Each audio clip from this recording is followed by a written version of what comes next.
चीज़ों, अगर कोई बैठा है तो वो खड़ा हो जाए। एक खुदावंद की तज़ीम के लिए, एक खुदावंद के इज्जत और एहतराम के लिए, क्योंकि एक खुदा का कलाम दो जहां का खालिक और मालिक नाज़र होने को है। मेरे चीज़ों, बड़े एहतराम के साथ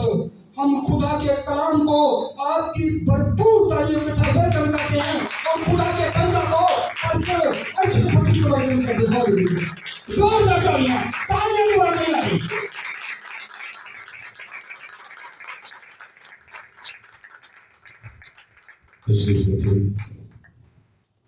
आप सबकी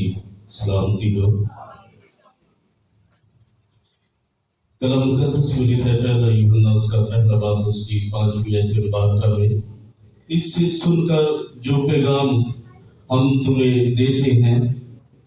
कि खुदा नूर है और उसमें जरा भी तारीकी नहीं। अगर हम कहें कि हमारी उसके साथ शराकत है और फिर तारीकी में चले तो हम झूठे हैं और हक पर अमल नहीं करते। और अगर हम नूर में चले जिस तरह के वो नूर में है तो हमारी आपस में शराकत है और उसके बेटे यीशु का खून हमें तमाम गुनाहों से पाक करता है। हालेलुया। पहला कुरिन्थियों उसके 13वें बाब में लिखा है, अगर मैं आदमी और फरिश्तों की जुबानें बोलूं और मोहब्बत ना रखूं तो मैं ठनठनाता पीतल और जनजनाती जांच हूं। अगर मुझे कुल इल्म की वाकफियत हो, कुल वेदों की वाकफियत हो और मेरा इल्म यहाँ तक अगर और मेरा ईमान यहाँ तक कामिल हो कि पहाड़ों को हटा दूं और मोहब्बत ना रखूं तो मैं कुछ भी नहीं। इसलिए कलम मुक़द्दस में लिखा है, हमारे खुदावंद यीशु मसीह के खुदा और बाप की हम्द हो, जिसने यीशु मसीह के जी उठने के बायस अपनी बड़ी रहमत से हमें जिंदा उम्मीद के लिए नए सिरे से पैदा किया, ताकि एक गैर फानी लाजवाब और गैर फानी मिरास को हासिल करें, जो तुम्हारे वास्ते आखिरी वक्त में जाहिर होने को तैयार की गई है, आसमान पर मौजूद है। इससे तुम बेदेखे मोहब्बत करते हो, अगरचे अब चंद रोज के लिए तरह तरह की आजमाइशों के सबब से गमज़दा हो, तो भी अपने ईमान और नजात के लिए ये हासिल करते हो। और ये इसलिए है कि तुम्हारा आजमाया हुआ ईमान, जो सोने और चांदी से बहुत ही बेशकीमत है, मसीह यीशु के ज़हूर के वक्त तारीफ और जलाल और इज्जत का बायस ठहरे। Hallelujah, hallelujah. आज का हवाला जो है बुजुर्ग यूहन्ना अरफ सुल्तानुल आरिफीन के लफ्ज़ से जिन्हें नवाजा गया, उनकी मार्फत लिखा गया खुदा का कलाम यूहन्ना अरफ का मुकाशफा पहला बाब उसकी 9वीं आयत मुबारका से। कलम मुक़द्दस में लिखा है, मैं यूहन्ना जो तुम्हारा भाई और यीशु की मुसीबत और बादशाही और सब्र में तुम्हारा शरीक हूँ, खुदा के कलाम और यीशु की मुसीबत यीशु की निस्बत गवाही देने के बायस उस टापू में था जो पतमस कहलाता है, कि खुदा उनके दिन रूह में आ गया और अपने पीछे नरसिंगे की सी ये एक बड़ी आवाज सुनी कि जो कुछ तू देखता है उसको किताब में लिखकर 7 कलीसियाओं के पास भेज दे, यानी इफिसस और स्मरना और परगमन और थवातीरा और सरदीस और फिलाडेल्फिया और लौदीकिया में। मैंने उस आवाज देने वाले को देखने के लिए मुंह फेरा जिसने मुझसे कहा था, और फिर कर सोने के 7 चिरागदान देखे, और उन चिरागदानों के बीच में आदमजात सा एक शख्स देखा जो पाँव तक का जमा पहने और सोने का सीना पर बांधे हुए था। उसका सारा और बाल सफेद ऊन बल्कि बर्फ की मानंद सफेद थे, और उसकी आंखें आग के शोला की मानंद थी, और उसके पाँव उस खालस पीतल के से थे जो भट्टी में तपाया गया हो, और उसकी आवाज जोर के पानी की सी थी, और उसके दाहिने हाथ में 7 तारे थे, और उसके मुंह से एक 2 धारी तेज تلوار نکلتی تھی اور اس کا چہرہ ایسا چمکتا تھا جیسا تیزی کے وقت آفتاب۔ جب میں نے اسے دیکھا تو اس کے پاؤں میں مردہ سا گر پڑا اور اس نے یہ کہہ کر مجھ پر اپنا دہنا ہاتھ رکھا کہ خوف نہ کر، میں بول آ کر زندہ مر گیا تھا، دیکھ اب دل بعد زندہ رہوں گا، موت اور عالم ارواح کی کنیاں میرے پاس ہے۔ بس جو باتیں تم نے دیکھی اور جو ہیں اور جو ان کے بعد ہونے والی ہیں ان سب کو لکھ لے، یعنی ان 7 سالوں کا بید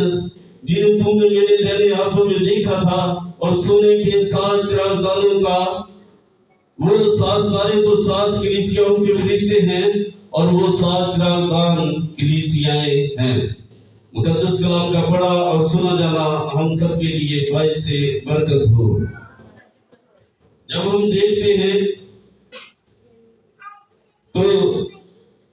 جو حوالہ پڑھا گیا ہے جس میں آدم ذات کی مانند کو کھڑا ہے دکھایا گیا ہے، جب ہم دیکھتے ہیں تو بہت سے آج بھی یہ سمجھتے ہیں کہ یہ آدم ذات کون ہے جو اس چیز کا دعوے دار ہے کہ آسمان اور زمین کی کنیاں میرے پاس ہے، یہ سارا اختیار میرے پاس ہے۔ وہ کون آدم ذات ہے؟ تو آج ہم بائبل مقدس میں سے اس بات کو اپنی ہدایت و رہنمائی کے لیے دیکھیں گے، سمجھیں گے، تاکہ ہم اس برکات کو، ان برکات کو جو میرے اور آپ کے خداوند نے ہمارے لیے رکھی ہیں، ان برکات کو رسیو کر سکے۔ جب ہم اس کلام کو پڑھتے ہیں تو ہمیں زندگی اور ہمیشہ کی زندگی، کثرت کی زندگی ہمیں ملتی ہے۔ مسیح خداوند نے اپنے زبان مبارکہ سے فرمایا تم اس کتاب میں سے زندگی کو ڈھونڈتے ہو، اور زندگی وہ ہے جسے جو تمہارے سامنے ہے۔ جب ہم دیکھتے ہیں تو لکھا ہے کہ جب میں نے اسے دیکھا، کس کو دیکھا؟ اس آدم ذات کو دیکھا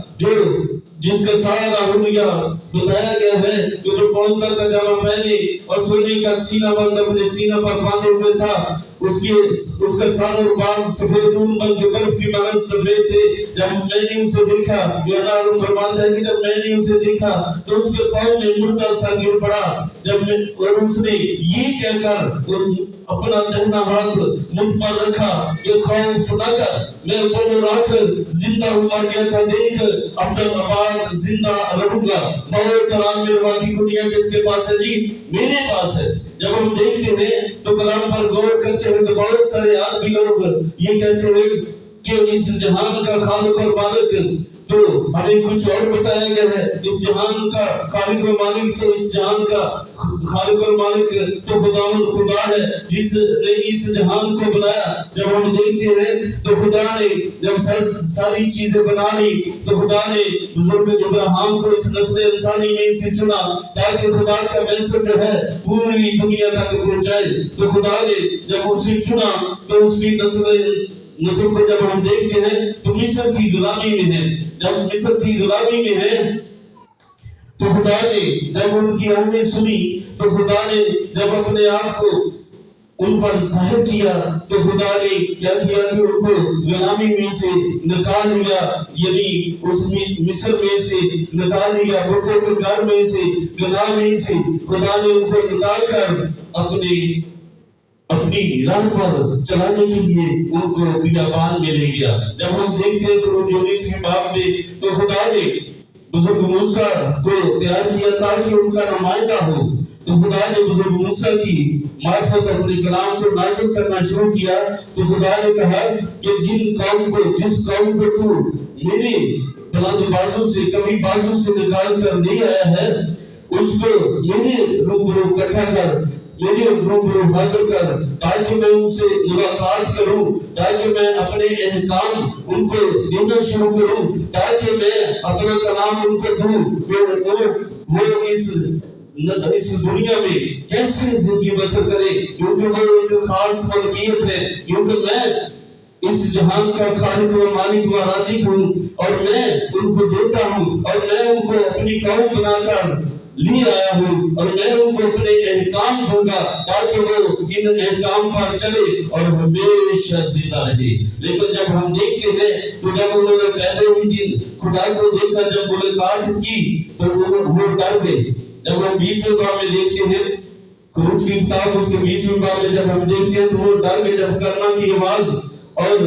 گرج اور چمک کی آواز جب انہوں نے سنی تو وہ ڈر گئے. انہوں نے کہا، بزرگ موسیٰ سے کہا کہ تو ہی خدا سے احکام لے لیا کر اور ہم تجھ سے لے لیا کریں گے، سن لیا کریں گے اور ہم اس پر عمل کریں گے، لیکن خدا کی آواز ہمیں پھر نہ سننی پڑے، ایسا نہ ہو کہ ہم مر جائیں. اور جب ہم دیکھتے ہیں تو خدا نے تو ان کو اپنے قوی بازو سے اس لیے لے کر آیا تھا کہ خدا فرماتا ہے کہ میں ان کا بادشاہ ہوں اور وہ میرے لوگ ہیں، میں ان کی لڑائیاں لڑوں گا اور جہاں پر مشکل ہوگی میں ان کو نکال لوں گا، میں ان کے آگے آگے چلوں گا، کیونکہ میں ان کا خدا بادشاہوں کا بادشاہ ہوں اور میں ان کی رہنمائی کروں گا. اس لیے خدا ان کو روٹی، پانی، کپڑا اور مکان ہر ایک چیز سے نوازتا ہے اور ان کی رہنمائی رات اور دن آپ جانتے ہیں کہ کرتا ہے. اور جب ہم دیکھتے ہیں پہلا سموئیل اور اس کے 8ویں باب میں کہ وہی قوم جن کو خدا ایک ملک دیتا ہے، علیحدہ ملک دیتا ہے، اپنی قوم بناتا ہے، اور وہی قوم کیا کہتی ہے؟ بزرگ سموئیل کے پاس 8ویں باب میں آ کر کہتی ہے کہ سموئیل تو بزرگ ہو گیا ہے، ہمیں کوئی ایسا بادشاہ دے جو دنیاوی ہو، جو ہماری عدالت کرے، جو ہمارے روبرو ہو کر چلے. تو یہ بات بزرگ سموئیل کو بری لگی. اس نے کہا کہ یہ بات تو بہت بری کی ہے کہ خدا آج تک ہمیں سنبھالتا آیا ہے، ہمیں کسی چیز کی کمی نہیں ہوئی، وہ ہمیں سنبھالتا اور تمام مشکلوں سے نکالتا ہے، وہ ہماری رہنمائی کرتا ہے، وہ رات اور دن ہمیں سنبھال کے رکھتا ہے، وہ ہماری جنگیں لڑتا ہے، جب بھی ہمیں کوئی مشکل آتی ہے وہ ہمیں اس مشکل میں سے نکال دیتا ہے، وہ ہمیں شاہی کہانیوں کا فرقہ کہتا ہے، وہ ہمیں برگزیدہ بناتا ہے، وہ ہمیشہ کی زندگی کی راہوں پر ہماری رہنمائی کرتا ہے، اور وہ کسی گناہگار کی بھی ہلاکت نہیں چاہتا. وہ تو ہمیں اس نے ان نسل انسانی میں سے ہمیں چن لیا ہے تاکہ ہم اس کی خاص ملکیت ہو. اور یہ لوگ کیا کہہ رہے ہیں اس سے جب ہم بات کو پڑھتے پہلا سموئیل اور 8ویں باب میں، یہ بات بزرگ سموئیل کو جو ہے یہ بری لگی. تو خدا نے کیا کہا کہ تو انہوں نے تیری نہیں بلکہ میری حرکت کی ہے تاکہ میں آئندہ کو ان کا بادشاہ نہ رہوں. کیا نہ رہوں؟ ان کا بادشاہ نہ رہوں. جب ہم دیکھتے ہیں تو پہلا سموئیل اور اس کے 10ویں باب میں کہ بزرگ سموئیل سے خدا جو ہے جو ساؤل بادشاہ ہے اسے مسا کرا دیتا ہے. تو خدا کہتا ہے کہ ان کو اسرائیلیوں کو یہ بات سمجھا دے کہ یہ بادشاہ ان کے بیٹے اور بیٹیوں کو غلام بنائے گا، ان کی جائیداد میں سے 10واں حصہ بھی لے گا اور ان کو لونڈیاں اور غلام بنائے گا اور ان پر ظلم کرے گا اور ان کو ہمیشہ اپنے جوئے کے نیچے رکھے گا. یہ بادشاہ ان پر کیا کرے گا؟ یہ کیونکہ یہ دنیاوی جو بادشاہ ہوتے ہیں یہ ایسے کرتے ہیں، لیکن جب ہم دیکھتے ہیں تو بزرگ سموئیل نے ساری باتیں بتائی بھی لیکن وہ اپنے بات سے نہ کرے. اور بزرگ سموئیل نے جو ہے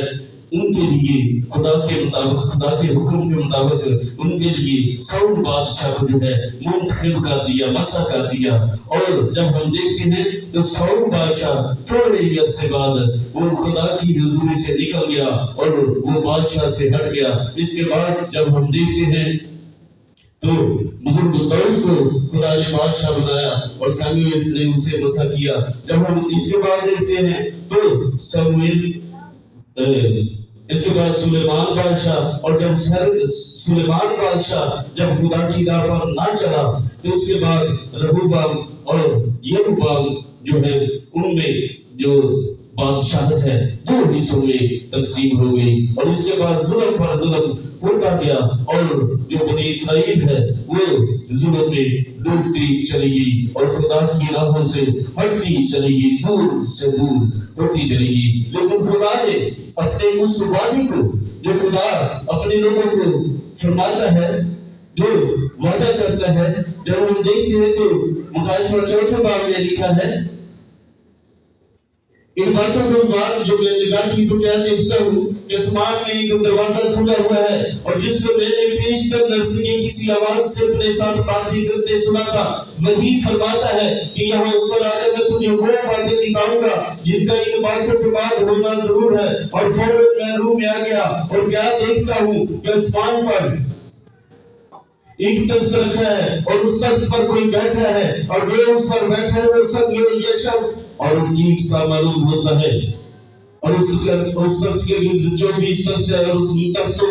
पर 24 बुजुर्ग सफेद पोशाक पहने हुए बैठे हैं, और उस तख्त में से बिजलियां और आवाजें और गरजे पैदा होती हैं, और उस तख्त के सामने आग के साथ चिराग जल रहे हैं। ये खुदा की सातों रूहें हैं, और उस तख्त के सामने वो शीशा का समुद्र बड़ों की मानद है, और उस तख्त के गिरदा गिर्द 4 जानदार हैं। क्या है जी? जब हम देखते हैं तो खुदा अपना इंट्रोडक्शन कराता है कि उस तख्त पर कोई बैठा है, और उस तख्त के गिर्द ज़बरदस्त की सी एक दनक मालूम होती है, जिसका मतलब ये है कि खुदा अपने वादों को भूलता नहीं।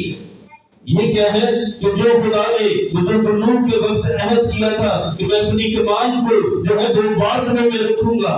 बादलों में किस लिए रखूंगा? कि जब मैं इस अहद को याद करूंगा, जब मैं कमान को देखूंगा तो अपने उस अहद को याद करूंगा जो मैं इस नस्ल इंसानी और हर जानदार के साथ बांटता हूँ। इसीलिए लिखा है उस तख्त के गिर्द ज़मरद की सी एक दनक मालूम होती है। इसका मतलब ये है कि खुदा अपने किसी वादे को जो वो नस्ल इंसानी से करता है कभी नहीं भूलता। और जब हम देखते हैं तो लिखा है खुदा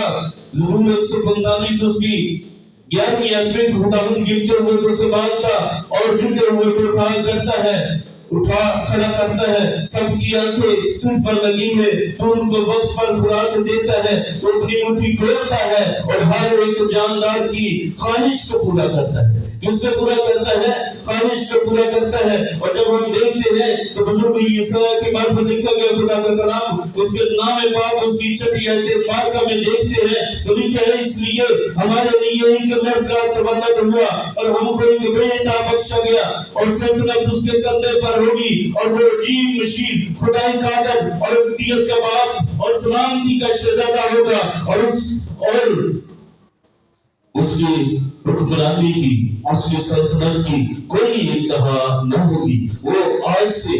अब तक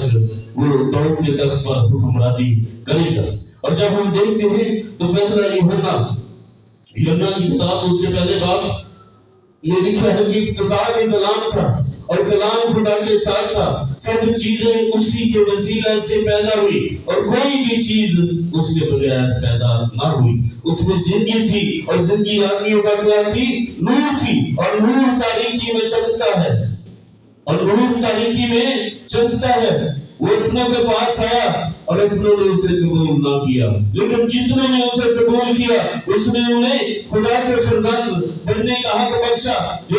उसके नाम पर ईमान लाते हैं। किस पर ईमान लाते हैं? उसके नाम पर ईमान लाते हैं, जो उसके सलीम के नीचे आते हैं, जो आज भी उसे अपना बादशाह मानते हैं, क्योंकि ये उसके मुताबिक है। जब हम देखते हैं तो इस रचना की किताब उसके 18वें बाब में क्या लिखा है,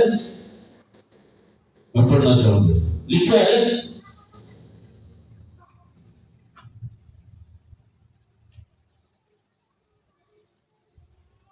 क्योंकि ये तेरी उस दरखास्त के मुताबिक होगा जो तूने खुदावंद अपने खुदा से मजबा के दिन हुर्रम में की थी, तो तुझको ना तो खुदावंद अपने खुदा की आवाज ठीक सुनने पड़े और ना ऐसी बड़ी आग का ही का नजारा हो कि मैं मर ना जाऊं। खुदावंद ने मुझसे कहा कि वो जो कुछ कहते हैं सो ठीक कहते हैं, मैं उनके लिए उनके भाइयों में से तेरी इमानत एक नबी बर्बाद करूंगा और अपना कलाम उसके मुंह में डालूंगा, जो कुछ उसे हुक्म दूंगा वही उनसे कहेगा। इसलिए जब हम देखते हैं तो लिखा है कि हमारे लिए एक लड़का तवल्लुद हुआ और हमको एक बेटा बख्शा गया, सल्तनत उसके कंधे पर होगी, और वो जी मसीह और खुदाई का अब्दियत का बाप और सलामती का शहजादा कहलाएगा। जब हम बुजुर्गों का तबीब की मार्फत देखते हैं तो लिखा है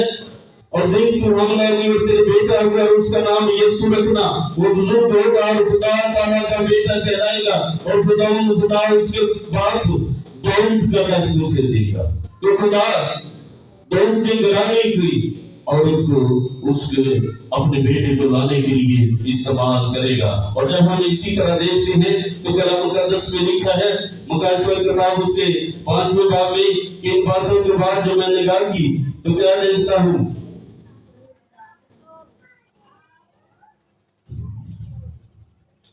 लिखा है कि और जो तख्त पर बैठा था मैंने उसके दाहिने हाथ में एक किताब देखी जो अंदर से और बाहर से लिखी हुई थी और उसे 7 मोहरें लगाकर बंद किया गया था। और फिर मैंने एक जोरावर फरिश्ता को बुलंद आवाज से ये बुलंदी करते हुए देखा कि कौन इस किताब को खोलने या उसके मोहरें तोड़ने का लायक है। और कोई शख्स आसमान पर या जमीन के नीचे इस किताब पर नजर करने के काबिल ना निकला। मैं इस बार पर जार रोने लगा कि कोई इस किताब को खोलने या इस पर नजर करने के लायक ना निकला था। तो बुजुर्गों में इसी एक ने मुझसे कहा कि देख यहूदा कबीला का वो बबर जो दाऊद की असल है, उस किताब और उसके साथ मोहरों को खोलने के लिए गालिब आया है। Hallelujah hallelujah. आदमजाद कौन है? मेरा और आपका खुदावंद जो इस जहान का खालिक और मालिक है, जो खुदा का बेटा है, जिसने अपने पाक बेशकीमत लहू से इस जहान को खरीद लिया, जो उस पर उसके नाम पर ईमान लाते हैं, जिसने नस्ल इंसानी का कफारा दिया, जो आज भी यूहन्ना अरफ कहता है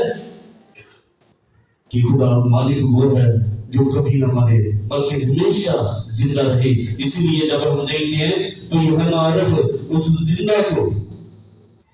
जब देखता है तो क्या फरमाता है, जब मैंने उसे देखा तो उसके पांव में मुर्दा सा गिर पड़ा और उसने ये कहकर मुझ पर अपना दाहिना हाथ रखा कि मौत और आंदर बाकी दुनिया किसके पास है? मेरे पास है। मैं खुदा का बेटा हूँ क्योंकि बाप और मैं एक है। मैं बाप में से निकला और आया हूँ। क़यामत और जिंदगी मैं हूँ। जब हम बाइबल मुकद्दस को देखते हैं तो बाइबल मुकद्दस 7 ज़मानों का जिक्र करती है। मसूमियत का ज़माना, ज़मीन का ज़माना, अंसारी हुकूमत का ज़माना और वादे का ज़माना और क्या है शरीयत का ज़माना और फजल का ज़माना और सबत का ज़माना या तकमील का ज़माना जिसे कहते हैं। और मसीह दाऊद ने क्या फरमाया कि इब्ने आदम सबत का भी मालिक है, कि 7वें ज़माने का भी इब्ने आदम मालिक है, जिसके बारे में लिखा है देखो वो बादलों के साथ आने वाला है। पहला मुकाशवा उसके 7वें बाब में लिखा है देखो वो बादलों के साथ आने वाला है और हर एक आंख उसे देखेगी और जिन्होंने उसे छेदा था वो भी देखेंगे और जमीन के सब कबीले उसके स्वागत से छाती पीटेंगे। कौन? जिन्होंने उसे खुदा नहीं माना, जो अपने आप को जो है उससे साइड पर रखते हैं, जो खुदा को नहीं मानते, जो सलीब के नीचे नहीं आते, जो सलीब का इनकार करते हैं। इसलिए लिखा है सलीब का पैगाम तो ना खोने वालों के नजदीक तो बेवकूफी है, लेकिन हम नजात पाने वालों के नजदीक खुदा की कुदरत है। क्योंकि लिखा है कि मैं हकीमों की हिकमत को नहिस्त और अक्लमंदों की अक्ल को रद्द करूंगा। कहाँ का हकीम, कहाँ का फकीहा, कहाँ का इस जहान का बहस करने वाला? क्योंकि जब खुदा की हिकमत के मुआफिक इस दुनिया से अपनी हिकमत से खुदा को ना जाना तो खुदा को पसंद आया तो इस बेवकूफी के बुनियादी के वसीला से ईमान लाने वालों को क्या था जी? नजात। Hallelujah hallelujah. इसलिए जब हम देखते हैं तो बुजुर्ग मत्ती यीशु की बात में लिखा गया खुदा का कलाम उसकी 25वें बाब उसकी 31वीं आयत मुबारक में लिखा है कि जब इब्ने आदम अपने जलाल में आएगा और सब फरिश्ते उसके साथ आएंगे तब वो अपने जलाल के तख्त पर बैठेगा और सब कौमें उसके सामने जमा की जाएगी और वो एक को दूसरे से जुदा करेगा। तो अदालत के लिए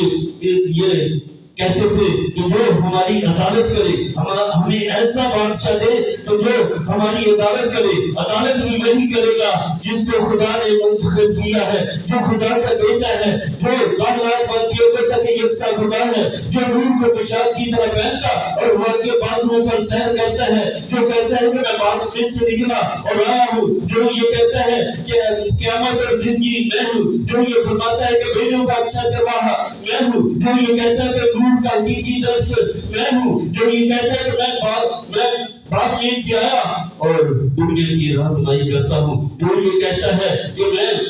मैं तुम्हें बोझ से दबे हुए को लेने के लिए आया हूँ, ताकि मैं तुम्हें बोझ से निकाल कर अपनी हुजूरी में ला खड़ा कर दूं। जिसके लिए क्या कहता है, रसूल फरमाता है कि बात का शुक्र करते रहो, जिसने हमें इस लायक किया कि नूर में मुकद्दसों के साथ मिराज का हिस्सा पाए। उसी ने हमें तरीकी के कब्जा से छुड़ाकर अपने अजीज बेटी की बादशाही में दाखिल किया, जिसमें हमें मखलसी यानी गुनाहों की माफी हासिल है। वो देखे खुदा की सूरत और तमाम मखलूकात से पहले बुलंद है। सब चीजें उसी के वसीला से और उसी के वास्ते पैदा हुई, और कोई भी चीज उसके बगैर पैदा ना हुई। आसमान की हो या जमीन की, तख्त हो या रियासतें या हुकूमतें या इख्तियारात, सब उसी के वसीला से और उसी के वास्ते पैदा हुई, और सब चीजें उसी में कायम रहती हैं, और वो सब चीजों से पहले हैं। हालेलुया। इसीलिए कलाम मुकद्दस में लिखा गया, फिर किताब उसका दूसरा बाब उसकी 5वीं आयत में लिखा है कि वैसा ही मिजाज रखो जैसा कि खुदा का भी था। उसने अगरचे खुदा की सूरत पर था तो भी अपने आप को खुदा के बराबर कब्जा में रखने की चीज ना समझा, बल्कि अपने आप को खाली कर दिया और इंसानों के मुशाबा हो गया, और इंसानी शक्ल में जाहिर होकर मौत बल्कि सलीबी मौत द्वारा की। और खुदा ने भी उसे सरबलंद किया, और वो नाम बख्शा जो सब नामों से आला है, ताकि हर एक घुटना उसके आगे झुके, और खुदा बाप के जलाल के लिए हर एक जुबान ये इकरार करे कि यीशु मसीह खुदावंद है। Hallelujah, hallelujah. और जब हम देखते हैं मुकाशफा किताब उसके 19वें बाब में, फिर मैंने आसमान को खुला हुआ देखा, और क्या देखता हूं कि सफेद घोड़ा है, और उस पर एक सवार है जो सच्चा और बरहक के नाता है, और वो रास्ते से इंसाफ और लड़ाई करता है, और उसकी आंखें आग के शोले हैं, और उसके सर पर बहुत से ताज हैं, और उसका एक नाम लिखा हुआ है जिससे उसके पाने वाले के सिवा और कोई नहीं जानता। उसका एक नाम लिखा हुआ है, और आसमान की फौजें सफेद घोड़ों पर सवार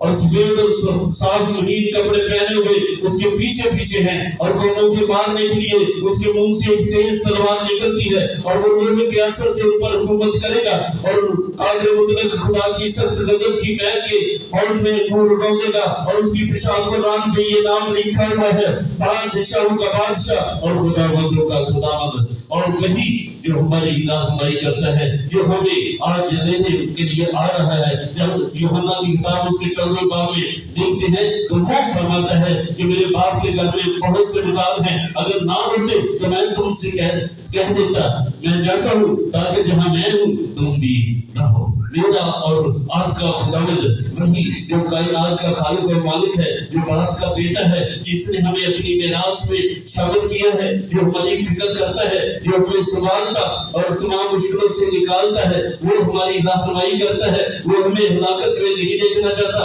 बल्कि हर एक की चाहता है कि तौबा तक नौबत पहुंचे। जो हमारी फिक्र करता है, जिसकी आंखें आपके शोरा की मानद हैं, जो आज भी गुनहगार जिंदगी की तलाश करती है, लेकिन जब सबर का वक्त आ जाएगा, जब ये जमाना गुजर चुकेगा, तो फिर दरवाजा जो है वो बंद हो जाएगा, क्योंकि हर चीज का एक वक्त है। क्योंकि कलाम मुकद्दस में लिखा है कि जब वक्त पूरा हो गया तो खुदा ने अपने बेटे को भेजा। गलतियों 4:4 में लिखा है कि खुदा ने अपने बेटे को भेजा ताकि शरीयत के मतायतों को मोल लेकर हमें छुड़ाने और हमें अपने लिए पालक होने के दर्जा मिले। और जब हम देखते हैं तो हर एक का एक वक्त है, हर एक के लिए खुदा ने वक्त मुकर्रर किया है। आज खुदा ने हमें सुनने के लिए, कलाम को सुनने के लिए ये वक्त दिया है, ताकि हम उस कलाम को जो हमारी जिंदगियों के लिए बोला गया है, जो हमारी जिंदगियों के लिए आज सुनाया गया है, उस कलाम को अपने दिलों में रखें और हमेशा की जिंदगी में शरीक हो सके, ताकि हम उस बादशाह को मान सके जो पहले जो है हमें बचाने के लिए आया, लेकिन आज वो मुनसिफ बनकर आने वाला है। वो फिर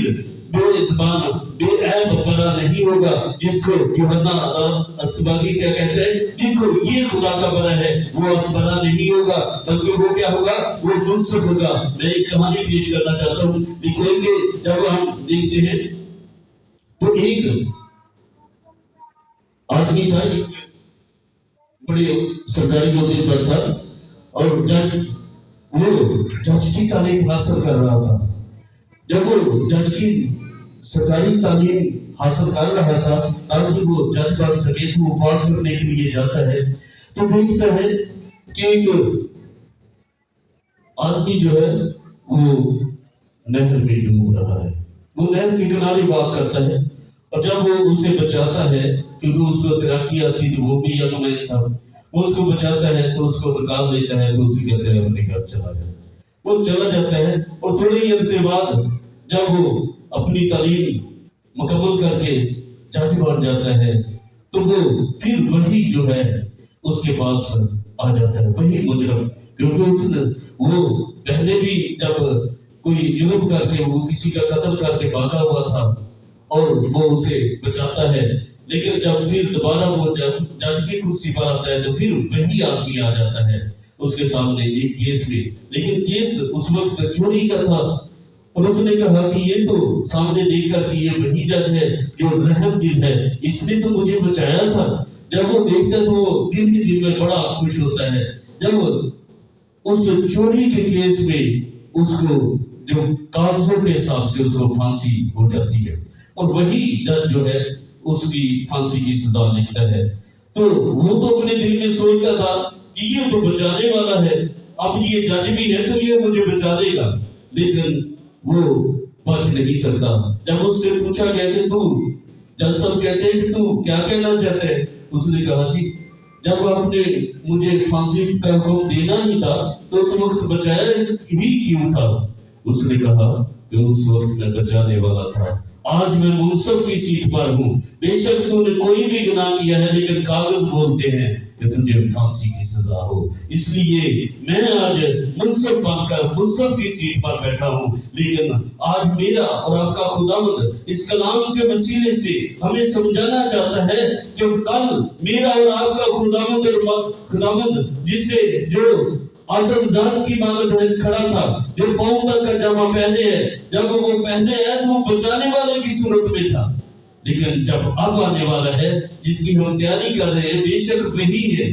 وہی خداوند خدا ہے، لیکن کیا ہوگا کہ اب وہ منصف کی سیٹ پر بیٹھنے کے لیے آئیں گے، اب وہ انصاف کریں گے اور پورا پورا کریں گے، کیونکہ وہ راستے کے ساتھ، ان کے بارے میں کیا لکھا ہے کہ وہ راستے کے ساتھ انصاف اور لڑائی کرتا ہے، وہ کسی کو ناحق بدلہ نہیں دے گا بلکہ راستے کے ساتھ انصاف اور لڑائی کرتا ہے۔ خداوند کا کلام کا پڑھا اور سنا اور سمجھا اور قبول کیا جانا ہم سب کے لیے باعث برکت ہو۔